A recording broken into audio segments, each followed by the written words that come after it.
दोस्तों, आज की इस वीडियो में हम आपको गरीब के रमज़ान का वाक़या सुनाने वाले हैं। ये कहानी चचा कमाल नाम के एक शख्स की है। चचा कमाल समीर के ऑफिस में साफ़ सफाई वगैरह का काम किया करते थे। एक बार वो चाय का कप हाथ में पकड़े हुए समीर के ऑफिस में दाखिल हुए और कहा, साहब जी आपकी चाय। समीर ने चचा की तरफ देखा और कहा, चचा आप बैठ जाइए। चाचा समीर की तरफ देखते हुए कुर्सी पर बैठ गए। समीर ने कहा, चाचा जी आप तो जानते ही हैं अभी मेरा बिजनेस ना होने के बराबर है। मैं अभी ज़्यादा लोगों को तनख्वाह नहीं दे सकता, बस कुछ ज़रूरत के लोग काम पर रखूँगा, बाकी सबको निकाल दूँगा। आप भी कल मैनेजर से मिल लेना और अपना हिसाब कर लेना। अब मुझे आपकी ज़रूरत नहीं है। ये सुनकर चचा कमाल हसरत भरी निगाहों से समीर की तरफ देखने लगे। चचा परेशान हो गए और किसी सोच में डूब गए। समीर ने चचा को आवाज़ दी, लेकिन ऐसा लग रहा था जैसे चचा सुन ही नहीं रहे हों। समीर ने ज़ोर से आवाज़ दी तो चचा किसी दर्द भरे ख्वाब से बाहर आए। पता नहीं वो क्या सोच रहे थे। चचा कमाल की सफ़ेद दाढ़ी थी और वो बूढ़े हो चुके थे। उन्होंने कपकपाते हुए कमज़ोर हाथ से चाय का कप उठाया और कपकपाती हुई आवाज़ में बोले, अच्छा अल्लाह आपकी मुश्किलों को आसान फरमाए, हमारा मालिक अल्लाह है। समीर खुद भी परेशान था क्योंकि उसका कारोबार तकरीबन ख़त्म हो चुका था। समीर घर आया बहुत परेशान था। बीवी को आवाज़ दी कि मेरे लिए एक कप चाय बना दो। बीवी पास आई और कहा, आप परेशान लग रहे हैं। समीर ने लंबी सांस ली और कहने लगा, क्या बताऊं, बैंक से लोन लेकर कुछ कॉन्ट्रैक्टर के साथ साइन किया था। कल बैंक वाले भी पैसे लेने आ जाएंगे। कोई भी कॉन्ट्रैक्टर पैसे नहीं दे रहा है। बीवी ने कंधे पर हाथ रखा और कहा, आप परेशान ना हो, सब कुछ ठीक हो जाएगा। मैं आपके लिए चाय बना कर लाती हूँ। उधर चचा कमाल घर आए तो वहाँ किराए वाला खड़ा था। वो कहने लगा, पिछले 4 महीने का किराया बाकी है, वो देना है या घर से बाहर निकाल दूँ। चचा कमाल हल्का सा मुस्कुराए और कहा, हाँ बशीर साहब पहले चाय पी लो, आ जाओ घर के अंदर। बशीर सख्त लहजे में बोला, आप चाय रहने दें, मुझे मेरा किराया दें। चचा कमाल धीरे से बोले, कल दे दूंगा, कल शाम आ जाना। इसके बाद चचा घर के अंदर आ गए। उनके 3 बच्चे थे। बड़ी बेटी तकरीबन 20 साल की थी, छोटा बेटा तकरीबन 17 साल का था और सबसे छोटी बेटी तकरीबन 12 साल की थी। उन्होंने बेटी को आवाज़ दी और कहा, बिटिया पानी का एक गिलास ला दो। बेटी पानी लेकर आई और चचा किसी सोच में गुम हो गए। बेटा पास आया और कहा, अब्बा परसों पहला रोज़ा है, रमज़ान का सामान लेने कब जाना है? और हाँ, आपने कहा था कि इस रमज़ान आप फ्रिज ले लेंगे, वो कब लाना है? अब्बा मुस्कुरा दिए और कहा, ले आएंगे बेटा, ले आएंगे, अल्लाह देगा। मगरिब की अजान होने लगी। सब वुज़ू करने लगे और नमाज अदा की। दूसरे दिन बीवी बोली, अजी सुनते हैं, क्या आज आपने काम पर नहीं जाना? टाइम देखें 9 बज गए हैं। चचा कमाल बीवी की बूढ़ी आंखों में देखकर बोले, अभी हमारे इम्तिहान बाकी हैं, अभी शायद हमारा सफ़र आजमाइश बाकी है। साहब ने मुझे नौकरी से निकाल दिया है। वो कहते हैं अब ज़रूरत नहीं है। बूढ़ी बीबी का सिर चकरा गया। रमज़ान शुरू हो रहा है, कल पहला रोज़ा है। बच्चे रमज़ान का सामान लाने की बात कर रहे थे और अब हमारे लिए एक और इम्तिहान। कब हमारी खुशहाली के दिन आएंगे? चचा कमाल बोले, अल्लाह वारिस है, परेशान ना हो। दूसरी जानिब बाज़ारों में लोगों की भीड़ थी। लोग रमज़ान शरीफ की इफ्तारी का सामान खरीद रहे थे। सेब, केला, तरबूज, रूह अफ़ज़ा वगैरह लिए जा रहे थे। चचा कमाल का बेटा अपने दोस्त के साथ बाज़ार गया। उसके दोस्त को भी सामान खरीदना था। चचा कमाल का बेटा हसरत भरी निगाहों से देख रहा था कि लोग कितना सामान लेकर जा रहे हैं। मैं भी जाकर अब्बा से कहता हूँ, हम भी रमज़ान का सामान लेने जाएंगे। उधर चचा कमाल ऑफिस से जो भी हिसाब मिला, जो भी पैसे मिले, वो सारे पैसे लाकर मकान मालिक को दे दिए। अब फिर से जेब खाली हो गई। परेशानी का आलम था। जानता था कि बच्चे बाजार जाने का कहेंगे, बच्चों का सामना कैसे करते। हिम्मत करके घर चले गए। बेटा देखकर बोला, अब्बा आप ही ने तो ये सामान की लिस्ट लिख कर दी है, चलो हम भी सामान लेकर आते हैं। चचा ने आंसू पलकों में छुपा लिए और धीरे से बोले, बेटा मुझे कहीं से पैसे मिलने हैं, फिर जाकर ले आएंगे। बेटा बोला, अब्बा वो हमारे हमसाए का बेटा है ना, वो पूरे 5,000 का सामान लेकर आया है।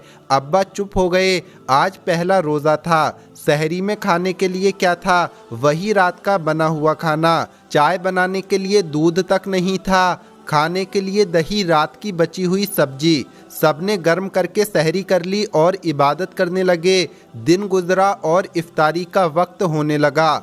बड़ी बेटी ने दाल चावल बनाए। छोटी बहन से बोला, जाओ पड़ोसी के घर से बर्फ़ मांग लाओ। छोटी बेटी ने एक घर का दरवाज़ा खटखटाया तो एक औरत ने दरवाज़ा खोला और कहा, हाँ क्या है? छोटी बेटी ने कहा, आंटी मेरी अम्मी कह रही हैं थोड़ा सा बर्फ़ दे दो। वो औरत मुंह बनाकर बोली, कोई बर्फ़ नहीं है, हर रमज़ान तुम लोग आ जाते हो, हम लोगों ने तुम्हारा ठेका नहीं ले रखा है। वो बच्ची खामोश हो गई और वापस आने लगी तो वो औरत बोली, रुक जा, आज ले जा और फिर मत आना। वो बच्ची घर आई और अपनी बड़ी बहन को बर्फ़ दिया और कहा कि आंटी ने बहुत बातें की, कल से मैं बर्फ़ लेने नहीं जाऊंगी। बड़ी बहन बात समझ सकती थी, वो खामोश हो गई।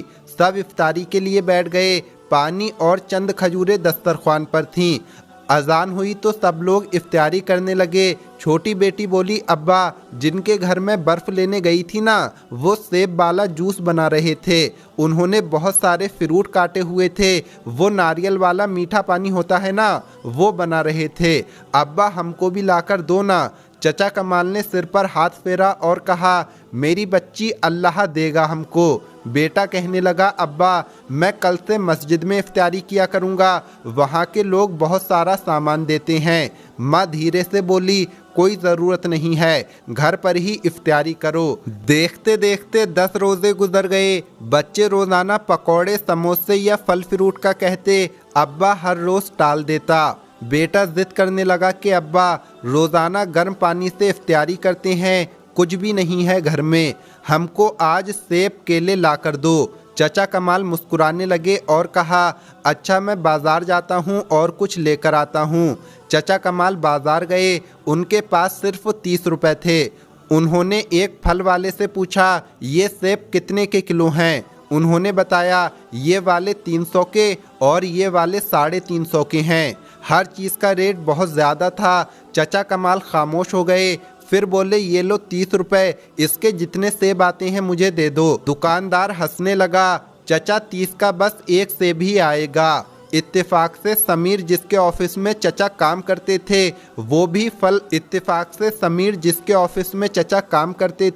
वो भी फल खरीदने आया हुआ था। वो अपनी गाड़ी में बैठा हुआ था कि इतने में उसकी नज़र चचा कमाल पर पड़ी। चचा कमाल दुकान वाले से बोले, वो जो नीचे वाली टोकरी में सेब केला पड़ा है वो मुझे दे दो। दुकानदार बोला, चचा वो मैं अपनी बकरियों को देता हूँ, ख़राब फल है। चचा कमाल बोले, ये 30 रुपए रख लो और वो मुझे दे दो। मेरे बच्चों ने आज 10 रोज़े गुजर गए हैं, एक दिन भी फ्रूट नहीं खाया है। एक खजूर से इफ्तारी करते हैं, अल्लाह तुम्हारा भला करेगा। दुकान वाले को तरस आ गया। उसने 30 रुपए वापस किए और कहा, चचा टोकरी उठाकर ले जाओ। समीर ये सब कुछ देख रहा था। चचा कमाल दुआएं देने लगे। खराब फलों की टोकरी से कुछ सही फल एक थैली में डालने लगे और साथ दुआएं भी दे रहे थे। ये मंजर देखकर समीर की आंखों में आंसू आ गए और उसे अपना इफ्तारी का दस्तरख्वान याद आ गया। तरह तरह के फल, पकौड़े, समोसे, बिरयानी, जूस, जामे शीरी, उसके दिल में कांपसी पैदा हुई। चचा कमाल पैदल तेज तेज कदमों से चले जा रहे थे। इफ्तारी का वक्त करीब था। समीर भी गाड़ी लिए उनके पीछे जाने लगा और चचा का घर देख लिया। फिर जल्दी से बाजार आया और ज़रूरत का सामान लिया। कार चचा कमाल के घर के सामने लगा दी और दरवाजे पर दस्तक दी। चचा के बेटे ने दरवाज़ा खोला। समीर ने कहा, चचा कमाल का घर यही है? बेटे ने हाँ में सिर हिला दिया और कहा, मैं उनका बेटा हूँ, अंदर आ जाओ। इतने में अजान होने लगी। समीर घर में दाखिल हुआ तो देखा कि ज़मीन पर दस्तरख्वान बिछाया हुआ है। चंद खजूरें एक प्लेट में थीं और गला सड़ासा फल फ्रूट काटकर प्लेट में रखा हुआ था। समीर ने कार से फल फ्रूट निकाले और उनको दिए। चचा कमाल की आंखों में आंसू आ गए। पकौड़े समोसे भी दिए। सबके चेहरे पर एक मुस्कुराहट सी छा गई। समीर ने उनके साथ बैठकर इफ्तियारी की। चचा की तरफ देखकर कहा, चचा आप कल से ऑफिस आ जाना, और हाँ, हर रोज़ इफ्तियारी का सामान आपके घर पहुंच जाया करेगा। चचा कमाल हजारों दुआएं देने लगे। समीर घर जा रहा था। आज दिल को अजीब सा सुकून महसूस हो रहा था। घर गया और बीवी से कहने लगा कि कल से इफ्तारी का सामान सिर्फ ज़रूरत का काटना। इफ्तारी एक खजूर से भी की जा सकती है, लेकिन बहुत से लोग ऐसे हैं जिनको एक खजूर भी मैसर नहीं। कल से कुछ फल फ्रूट चचा कमाल के घर भेज देना। इतने में समीर के फ़ोन की घंटी बजी। दूसरी तरफ से दूसरी कंपनी का मैनेजर बात कर रहा था। उसने समीर से कहा, सर आपके अकाउंट में 20 लाख रुपए ट्रांसफ़र कर दिए गए हैं, बाकी के पैसे आपको ईद के बाद मिल जाएंगे। समीर आसमान की तरफ देखने लगा। एक सुकून उसके चेहरे पर छलक रहा था। आज वो बहुत खुश था। छोटी सी नेकी ने कितना कुछ बदल दिया।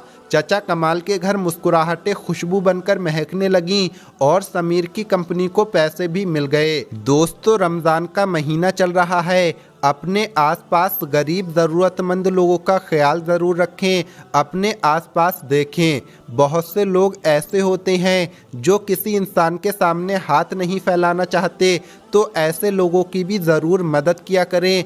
कुछ लोग किसी इंसान के सामने हाथ नहीं फैलाना चाहते, लेकिन उनको बहुत ज़्यादा ज़रूरत होती है, तो ऐसे लोगों की आप मदद ज़रूर किया करें। ये वीडियो आपको कैसी लगी कमेंट बॉक्स में ज़रूर बताएं। अगर आपने इस वीडियो को लाइक नहीं किया है तो इसे लाइक और शेयर ज़रूर करें। मिलेंगे अगली वीडियो में। अस्सलामु अलैकुम। अल्लाह हाफिज़।